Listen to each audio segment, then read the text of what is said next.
اعوذ باللہ من الشیطان الرجیم، بسم اللہ الرحمن الرحیم۔ ناظرین گرامی السلام علیکم۔ ناظرین گرامی، آج کا ہمارا موضوع ہے در کعبہ کی زنجیر کا ذکر کریں گے۔ ناظرین گرامی، ابن عباس بیان کرتے ہیں کہ میں نے ابو ذر غفاری رضی اللہ عنہ کو دیکھا کہ خانہ کعبہ کے دروازے کی زنجیر پکڑے ہوئے ہیں، کہہ رہے ہیں جو مجھے جانتا ہے سو جانتا ہے، اور جو مجھے نہیں جانتا میں اسے اپنا تعارف کرا دوں۔ میں جندب ربضی ابو ذر غفاری ہوں۔ میں نے پیغمبر اسلام صلی اللہ علیہ وآلہ وسلم کو گزشتہ سال اسی جگہ پر دیکھا کہ آپ صلی اللہ علیہ وآلہ وسلم در کعبہ کی زنجیر پکڑ کر فرما رہے تھے،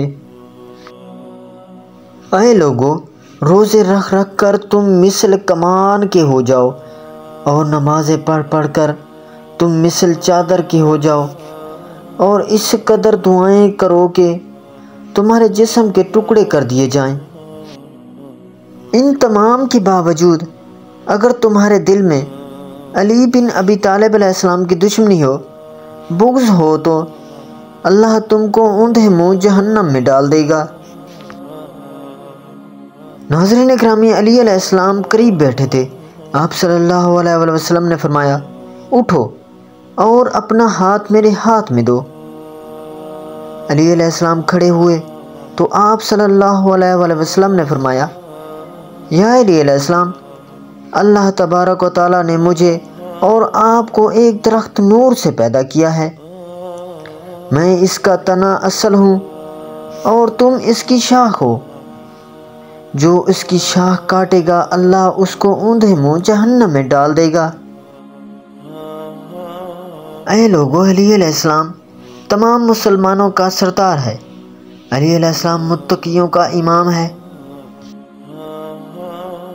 علی علیہ السلام ناسکین عہد و پیمان کو توڑنے والے، مارکین دین سے نکلنے والے، اور جاہدین انکار کرنے والے، ان سب کو قتل کرنے والے ہیں۔ علی علیہ السلام کو مجھ سے وہی نسبت ہے جو ہارون کو موسیٰ سے تھی، البتہ فرق یہ ہے کہ میرے بعد کوئی نبی نہیں ہوگا، میں آخری نبی ہوں۔ ناظرین گرامی، ویڈیو اچھی لگی ہو تو ویڈیو کو لائک، چینل کو سبسکرائب اور بیل آئیکن کو دبا دینا، اور اچھا سا کمنٹ دینا نہ بھولیے گا تاکہ آنے والی ہر ویڈیو کا نوٹیفیکیشن پہلے آپ تک پہنچے۔ اگلی ویڈیو تک دیجیے ہمیں اجازت۔ اللہ نگہبان۔